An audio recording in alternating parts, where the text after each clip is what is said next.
Okay, so hello everyone. I am Namit Pai.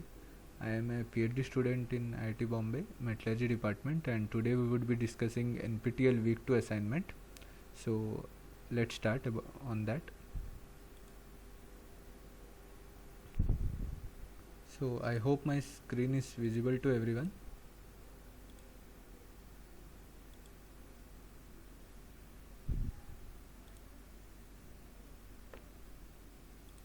Okay, so I hope my screen is visible to everyone. So let's start NPTEL Week 2 assignment. So the first question which is there is, which microstructural features are important during deformation? So I think this is something which was discussed in the class and it's quite straightforward. So I think, can anyone of you suggest on it?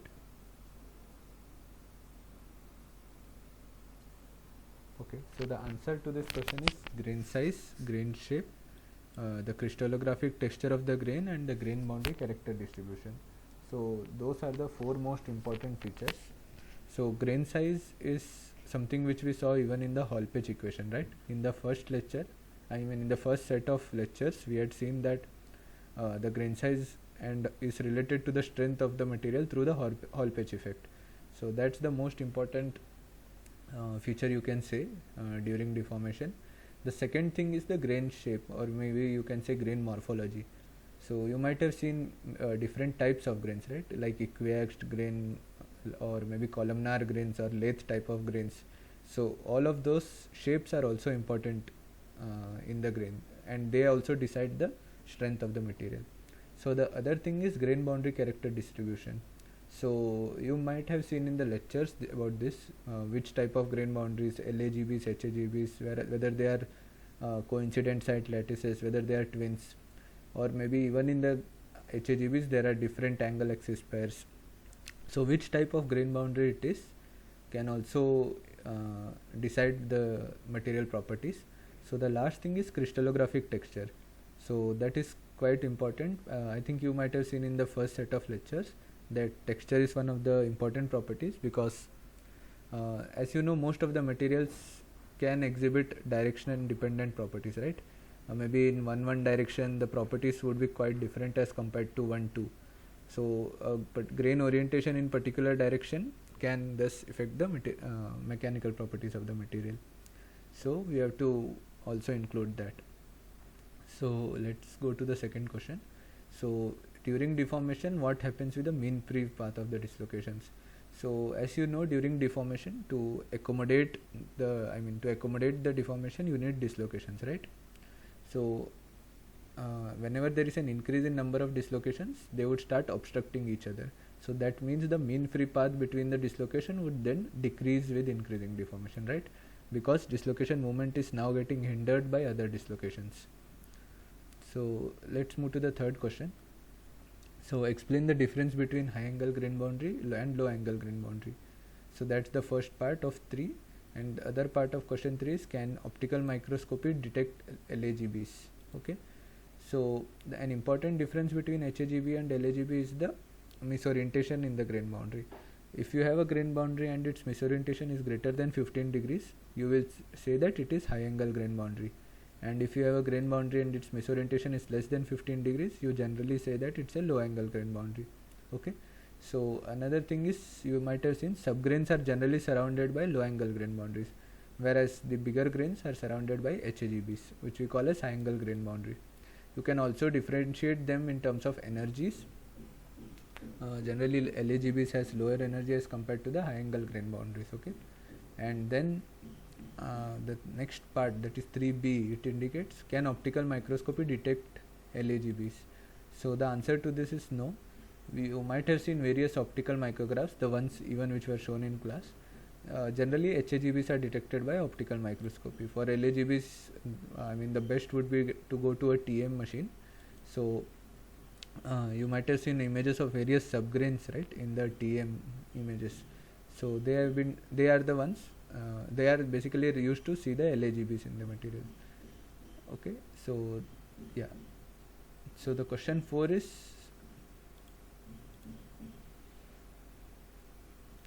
so the fourth question is, subgrains are generally surrounded by LAGBs or HAGBs or twins or what. And similarly bigger grains are surrounded by what. So this you can consider an extension to question 3. So the answer to this question 3 will also be similar to what's been asked in question 4. So subgrains are generally surrounded by LAGBs, right? And the larger bigger grains are generally surrounded by HAGBs, which is the high angle grain boundary. So I hope these 4 questions are clear to everyone. Let's move to the 5th one then. So if you have a, let's say you go to an XRD and you get a random texture in the material, you see the pole figures and see that it's a random texture. So a random texture in a sample indicates that the grains in the sample are, how they are oriented. So the answer to this is quite straightforward. So if you have randomly oriented grains, that means you will get a random texture, right? So if you have some particular intensities in the pole figure which are quite sharp, then you can say that okay, a majority chunk of grains are oriented like that. But if you are having a completely random texture, then it's it's good to say that the grains are randomly oriented in the sample, and that's the case with most of the polycrystals in general. Okay, so this cube, gauze, all these are different textures in the material. You can easily refer to literature to get more information about this. So cube is one of the predominant textures during solidification of material. Gauze is also quite an important thing, so you must know about this. So you can refer to literature in order to study more on these topics. Okay. So the next question is, I hope all these 5 questions are clear to everyone. If not, you can get back to me on my email ID, which you guys have. Okay. Okay, so let's move to the 6th question then. So in general, materials with higher stacking fault energy exhibit what, and whereas those with lower stacking fault energy exhibit what type of a feature. So yeah, this is something which was again discussed in class. Briefly we were discussing this in class. So a higher stacking fault energy in a material generally means that it will exhibit dynamic recovery, and a lower stacking fault energy in a material generally means that it will exhibit dynamic recrystallization. So it would be good also to see why this is happening. So as you know, let's take an example of aluminum. Okay, so it has a high stacking fault energy, so that means that the partials won't be forming, or even if they are forming, the distance between the partials would be so small that they can easily zip back together and form a complete dislocation or a full dislocation. Okay, so in that case it becomes quite easy for dislocations to move and maybe rearrange or climb cross slip at higher temperatures. So that leads to much easier dynamic recovery. Okay, and now in contrast you compare some material which has a much lower stacking fault energy, let's say copper. So in that case the distance between partials is quite high. Okay, that is because it has a lower SFE. So the predominant energy releasing mechanism is dynamic recrystallization. So you might have also seen in the class that these are a function of the stored energy of the material, right? So that can be used to relate this question 6. So yeah, the answer to this question is higher stacking fault energy materials with higher stacking fault energy generally exhibit dynamic recovery, whereas those with lower stacking fault energy exhibit dynamic recrystallization. Okay, so let's move to the 7th question. So consider 2 positive edge dislocations. What should be their configuration to achieve a minimum energy state in a specimen? So for that I would like to maybe take you back to a diagram which we discussed in class. So yeah, I hope my PowerPoint presentation is visible to everyone. So I will take you guys back to a diagram which we discussed. So if you have 2 positive edge dislocations with you, the minimum energy state would be when they are right above one another, right? This type of a state. This would be the minimum energy state in a minimum energy state if you have 2 positive dislocations. You have them right one above another. Okay. Now if you, let's say if you have a positive and a negative edge dislocation, so what would be their minimum energy configuration? Would anyone like to comment on this?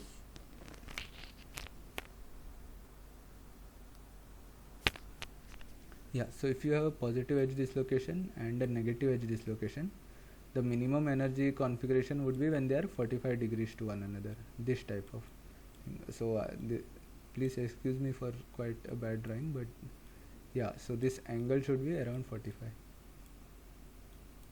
Okay, so yeah, if you have two oppositely signed dislocations, then this is the minimum energy configuration. I mean, they would try to rearrange to this, and if you have a two positive edge dislocation, then this would be better. Okay, so again, if you might have gone through some literature, you might have seen if you have if you have a beam which is bent like this, and maybe you heat it to some temperature, you might have seen that dislocations are generally stacked up like this, one above another, right?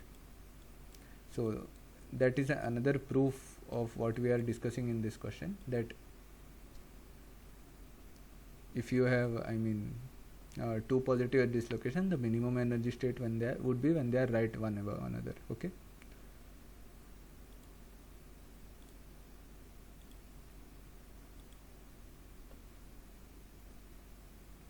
okay, sorry, I think so I stopped my screen share in between.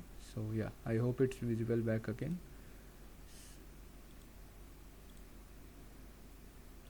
Okay, so let's get back. So I hope question 7 is also clear. So let's move to question 8 then.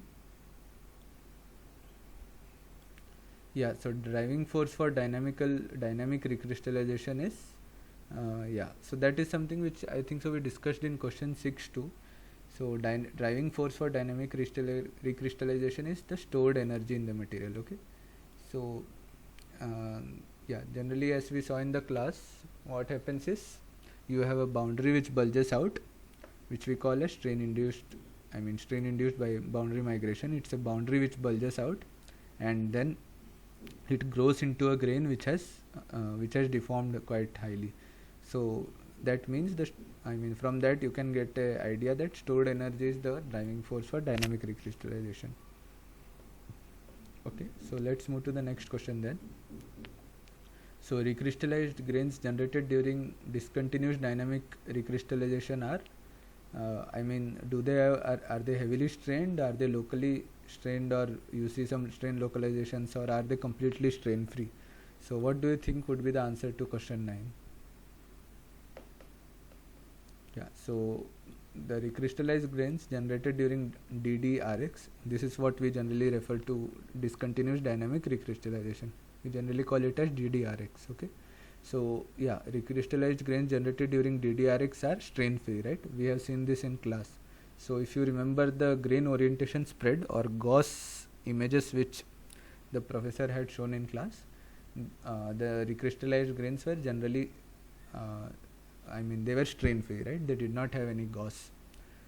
And this is another reason, I mean, if you have a stored energy in the material, the energy of the material is higher, right? So if you are having recrystallized grains, it will try to move towards a lower energy state, and a strain free grain generally has a lower energy. So that's why if any material wants to, I mean, go to a lower energy state, then the stored energy would act as a driving force for recrystallization. So let's move to the 10th question. Higher flow stress often results in a which type of subgrain size? So this again can be understood from the concepts in the class. You have seen that whenever we have a higher Z, Z is the Zener-Hallemann parameter. I mean, whenever we have a higher strain rate, we will get a higher Z. Higher Z indicates that the grain size in the material is, subgrain size is going quite small, and that would lead to a higher flow stress, right? So the answer to this question is a higher flow stress often results in smaller subgrain or lower subgrain sizes. So question 11 is, what is the critical value of rho m, or what is the critical value of dislocation density for DDRX to take place? So would anyone like to guess this answer? So this formula is quite straightforward. Again, it was given in the lecture notes. So rho m cube by epsilon dot should be greater than 2 times gamma b by k mlgb to the power 5.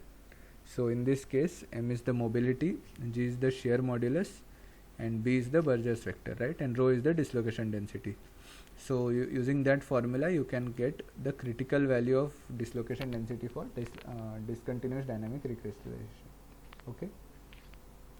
So the 12th question is, can GDRX and DDRX? GDRX is geometrically dynamic recrystallization and DDRX is discontinuous dynamic recrystallization.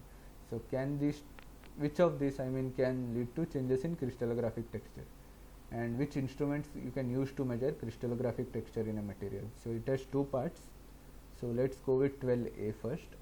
So you might have seen this again in some of the literature, or maybe if you have seen some pole figures or IPF maps, you have seen that DDRX, which is discontinuous dynamic recrystallization, which focuses mainly on nucleation and growth. So that leads to changes in texture of a material, whereas GDRX would never lead, it won't generally lead to changes in texture in the material. Okay. And which instruments can be used to measure crystallographic texture? So the answer to this would be in two parts. So if you are speaking about macro texture, so then the X-ray diffraction measurement can be used. An XRD machine can be used to get an hold of the pole figure, and using these pole figures you can construct the ODF. Okay. And if you are speaking about micro texture, then our electron orientation imaging microscopy, that is EBHD, can be used to generate a micro texture in the material. So it depends on what's the scale we are speaking about. So if you want to go for a macro texture, then XRD machine would be the best choice, and if you are going for a micro texture, then an EBHD machine would be a good choice for you. Okay. So the next question is, if a material is undergoing dynamic recrystallization, the slope of d sigma by d epsilon will be equal to dash. So this, I think so, if you have seen any of the flow curves where dynamic recrystallization is taking place, you will always see that there is a there is a fall just after the yielding, right? So I will again go to our diagram which we discussed. Let's just clear the screen first.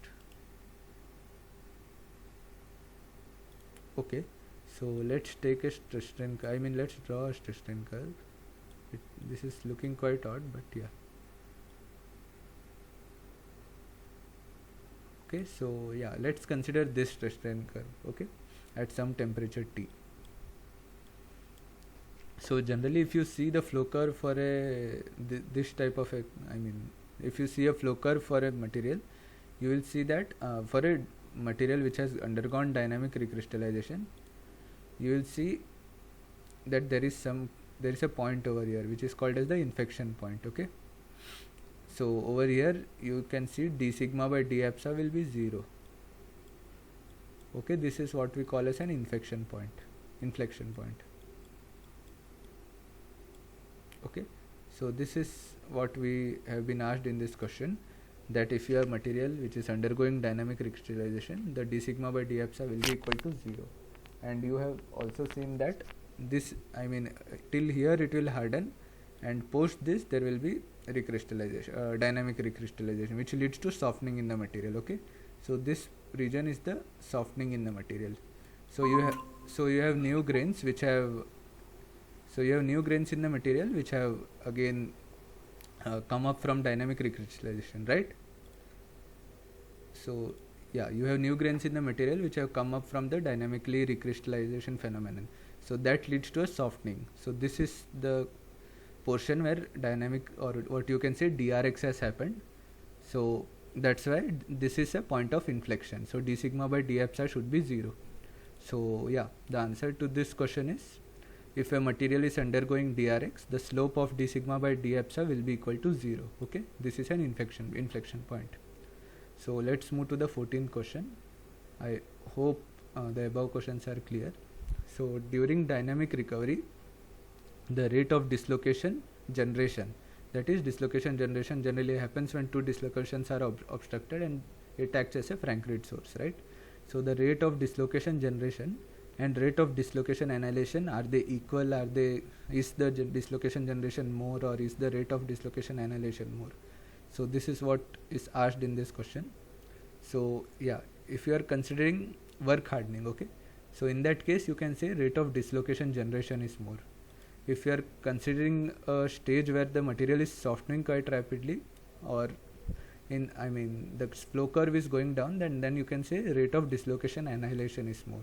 But during dynamic recovery, I would again like you to take this diagram again. So I will just clear the ink on this slide. Yeah. So if you have seen some flow curves in literature, then you might have seen whenever there is dynamic recovery, you will see a nearly straight line. So this means that rate of dislocation generation is equal to rate of dislocation annihilation. Okay. So the answer to this question is that during dynamic recovery, the rate of dislocation generation is equal to the rate of dislocation annihilation. The number of dislocations, or you can say the density of dislocations which are generated, is equal to the density of dislocations which are annihilated. Okay. So yeah. Then let's move to the 15th question. So this is more of a theoretical question. I want you guys to explain the difference between discontinuous dynamic recrystallization, continuous dynamic recrystallization, and geometric dynamic recrystallization. Okay. So these are the three brief things which we learned this week. So I hope you can give an attempt to this. So this discontinuous dynamic recrystallization is a phenomenon which is a nucleation and growth type of phenomena, whereas these both are nearly the same. Of course we have differentiated it, but these are nearly similar concepts, whereas DDRX is a near nucleation and growth phenomenon, whereas in CDRX what happens is you have LAGBs which are getting converted to HAGBs by increasing the misorientation at the boundary. That is, the subgrain is continuously growing and the misorientation at the boundary is increasing, and that is converting the LAGBs to HAGBs. Okay. So yeah, another important thing which you can say over here is that a discontinuous dynamic recrystallization is a nucleation and growth phenomenon. So that would lead to changes in crystallographic texture in the material, right? If you remember any of the inverse pole figure maps or even the Gauss maps which are discussed, you might have seen that the new strain-free grain has a particular orientation which we call as the recrystallization texture. So that's why DDRX will always lead to changes in texture in the material. So yeah, you can explain this in 2 points. First is nucleation and growth phenomenon, and next is the texture in the material. Okay, and the third point would be strain-free grains which are nucleated. So for CDRX, as we discussed, it's a phenomenon which leads to LAGBs is being converted to HAGBs. Okay, and this is by whenever your subgrain which is continuously growing, the misorientation is piling up at the boundary, and this results in conversion of the LAGBs to the HAGBs. Okay. So yeah, the GDRX is something which you can say is similar to CDRX, but generally this takes place due to the serrations at the grain boundary, right? If you recollect whatever theory was discussed in class, so you might have seen that the serrations at the grain boundary are the important phenomena for the GDRX. Okay, so an important difference between these CDRX and GDRX would be this is mainly due to the serrations in the grain boundary, whereas over here we are not imposing any of such conditions. We are just saying you have a subgrain which is growing and the LAGBs at the grain boundary are being converted to HAGBs. Okay, so yeah, I hope this is clear to everyone. So let's move to the 16th question then. So during dynamic recrystallization, multiple peaks in the flow curve you have seen, right? In any of the literature, if you see that whenever a dynamic recrystallization phenomenon is taking place, and if you relate it also with the Zener-Holleman parameter, you can see in some cases you might have seen there are multiple peaks, right? So can any one of you suggest when this will take place? Why are we seeing these multiple peaks and why, at what Zener-Holleman parameter would this take place? The reason I have asked you guys about Z is because it relates both strain rate as well as temperature. So this would be the right thing to relate to the flow curves and dynamic recrystallization. Okay, so yeah, during DRX, which is dynamic recrystallization, so multiple peaks are observed in the stress strain curve at when we generally go towards higher temperature. A higher temperature means a lower Z. Okay, So the answer to this question is lower Z. So I will again take you back to the, maybe I will draw a flow curve so this concept is clear to everyone.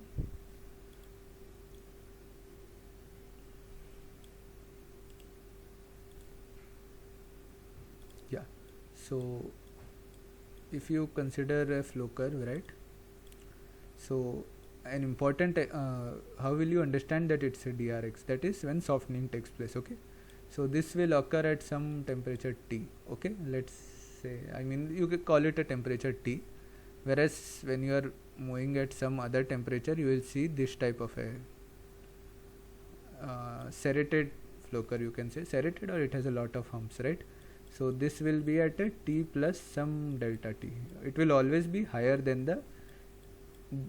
this temperature T, okay? Yeah. So and since this is occurring at higher temperature, and if you refer to the formula which was used for the Zener-Holoman, then you can understand that whenever you have an increasing temperature, you have a lower Zener-Holoman parameter, right? And that's why the answer to this question is lower Z. So whenever you are having DRX and you are seeing multiple peaks, the answer would be lower Z, okay? So let's move to the next question, which is the 17th one. So yeah, I hope these concepts are clear to everyone till now. So question 17 is you have vacancy movement and dislocation climb, right? So when under what phenomena these guys play an important role? Is this dynamic recovery, dynamic recrystallization, or maybe continuous dynamic recrystallization, or GDRX? So when do vacancy movement and dislocation climb play an important role? So the answer to this question it was also, I mean, it can also be related to what we discussed in question 6. So over here we had solved that which in general materials with higher SFE exhibit dynamic recovery, right? And materials with lower SFE exhibit dynamic recrystallization, okay? So in question 6 we had seen higher SFE exhibit dynamic recovery, okay? So what do you mean? I mean, how can you conclude this? So if you have a higher SFE, you can say the spacing between the partials will be quite low, okay? So if you have a very low spacing between the partials, you can say that it can easily cross slip or climb, right? Because if the spacing is low, so if you have a very low spacing between the partials, they can easily zip back together to form a full dislocation, okay? So if you have a full dislocation, then it can easily cross slip, climb, or maybe, I mean, it can easily go for dislocation annihilation. So you can see that stacking fault energy plays an important role in the dynamic recovery. So if you relate that phenomena with this question, you can easily understand that vacancy movement and dislocation climb play an important role during dynamic recovery. So the answer to this question will be dynamic recovery, okay? So let's move to question 18 then. So over here our important this thing task is to name which misorientation measure can be used for identification of recrystallized grains in a microstructure. So yeah, I will just give you a minute to think about this. Which misorientation measure can be used to identify recrystallized grains? So first of all, I think we need to know what are misorientation measures in this electron microscopy or orientation imaging microscopy. So there can be different measures. So what we learned in class is grain orientation spread. That is how much deviation is present from in the spread of the grain in the grain orientation, that or how much spread is present in the grain orientation. So the other measures which you can use are maybe CAM, which calculates pixel by pixel misorientation. So that is another measure, or maybe GROD, which is grain reference orientation deviation, which means that how much each pixel is deviated from the geometric center or maybe any reference point in the grain, okay? So if you go through the papers in literature and also your class notes, you can say that Gauss is one of the most important misorientation measures, or the grain orientation spread, or Gauss. So that is the most important misorientation measure that can be used for identification of recrystallized grains in the microstructure, okay? If you remember the micrographs which are shown in literature, most of them are most of them use gauge to identify recrystallized grains. Okay. So the next or 19th question is that strain rate. How are your subgrain sizes related to strain rate and temperature, and how are they related to the flow stress of the material? So this is something which is, I mean, I have tried to combine lecture 1 and the set of lectures 1, all lectures in lecture 1 and all videos in lecture 2. So if you combine both of them, I think so the answer to this question would be quite clear. That so basically you have to relate the Zener-Holloman parameter with the subgrain size, and then you have to relate the subgrain size with the flow stress. Okay. Yeah. So if you see, I mean, if you remember, if you have a higher strain rate or a lower temperature, okay, a higher strain rate or lower temperature, that would lead to a finer subgrains, right? And a finer subgrain would lead to an increase in material flow stress. Okay. And you can also, I mean, imply this vice versa, that if you have a lower strain rate and a higher temperature, you will get quite higher subgrain sizes, right? And that should lead to decrease in materials flow stress. So you can apply it both ways. Okay. So yeah, the answer to this question is that a higher strain rate and lower temperature results in finer subgrains, which results in increase in materials flow stress. Okay. So the last question is why dynamic recovery is more prominent in high stacking fault energy materials. So this again, I think so, is somewhat related to question 6 which we discussed, that higher stacking fault energy leads to much more dynamic recovery. Okay. So I think you can try to guess this from whatever we have discussed in lecture set of all videos in lecture 2 in week 2. So basically, yeah, the thing is that whenever you have dynamic recovery, the most important this thing is vacancy moment and dislocation crime and also cross slip, right? So any of these high temperature, maybe non-conservative motions in high temperature are important. Okay. So for this, a full dislocation is always easier rather as compared to the dislocations which are split in partials. Okay. So the moment you say high stacking fault energy, you can say that there are more full dislocations, or even if you have partials, the distance between the partials is quite less. Okay. So they are more or less a full dislocation or a complete dislocation. So they can easily undergo this type of phenomena which are discussed in 17, like dislocation crime, cross slip, vacancy diffusion becomes easier. Like pipe diffusion would become easier. So all of these things are valid. So hence you can say that whenever you are having dynamic recovery, a higher stacking fault energy material would always be preferred. Okay.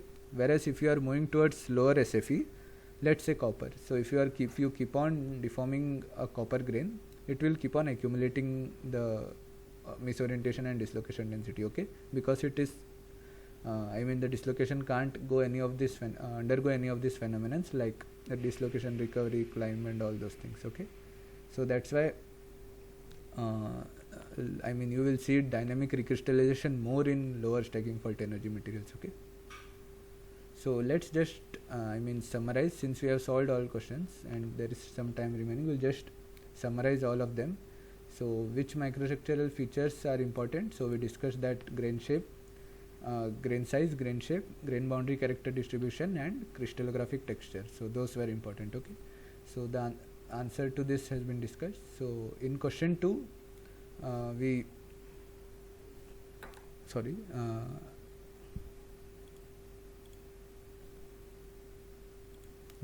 so in question 2 we discussed the mean free path between the dislocations. Mean free path between dislocation decreases with increasing deformation. Okay, so that's question 2. In question 3 we saw that what's the difference between HAGB and LAGB. So we explained this in terms of misorientation, grain boundary energy, and in terms of how you are seeing them. In optical microscope you can see generally HAGBs, and you will need some advanced microscopy like for example TM to see the LAGBs. Okay, so again subgrains are surrounded by LAGBs, whereas bigger grains are surrounded by HAGBs. Okay, so a random texture in a sample indicates that the grains in the sample are randomly oriented. Okay, but I want you guys also to go through literature and see what are these orientations, Cube, Gauss, and all. because they are also important in determining the material properties. Okay, so in general, materials with higher SFE exhibit dynamic recovery, okay, and those with lower SFE exhibit dynamic recrystallization. So the seventh question is that if you consider two positive edge dislocations, we have drawn this and saw, and we have seen and maybe discussed briefly also that they should have for two positive edge dislocations they should lie one above another, and you can also derive this from the stresses around dislocations.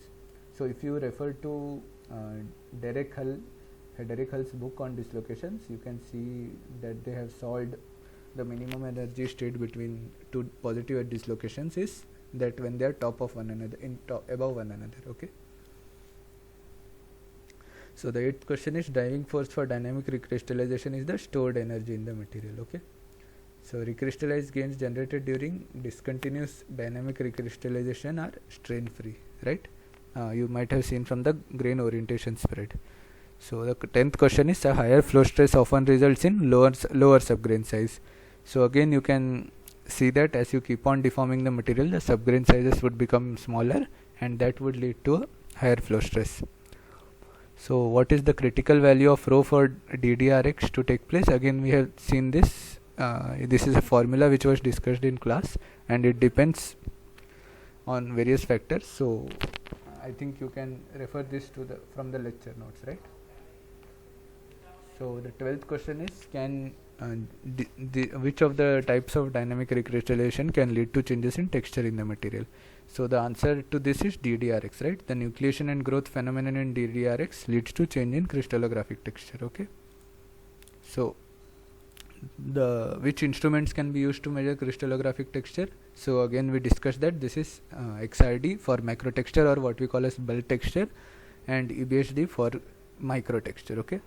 If a material is undergoing DRX, the slope of d sigma by d epsilon will be equal to 0, right? Because it's an inflection point. So during dynamic recovery, the rate of dislocation generation is always equal. I mean, it will be not exactly 1:1, but it would be nearly equal to the rate of dislocation annihilation. So explain in brief the difference between different types of dynamic recrystallizations. We have again discussed this in terms of various subsets. Okay. So 16th question is, during DRX, when can we see multiple peaks? So we found that this generally happens during the lower Zener-Holloman parameter, or basically when we have higher temperature. Okay. So vacancy, moment and dislocation climb plays an important role during dynamic recovery, right? So this is again, we discussed this concept quite briefly, that if you have a lower SFE, you will have if you have a higher SFE, you will have more chances of dynamic recovery. Okay. So the 18th question is, name any misorientation measure that can be used to identify recrystallized grains. So again, if you remember any of the lecture notes or the papers in literature, the answer to this is grain orientation spread, or Gauss. Okay. The last thing is higher strain rate and lower temperature results in finer subgrains. Okay, and which results in increase in materials flow stress. So this is a combination of what you learnt in week 1 and week 2. Whenever you have a higher Zener-Holloman parameter, it means you have a higher strain rate, lower temperature, and a finer subgrains in the material.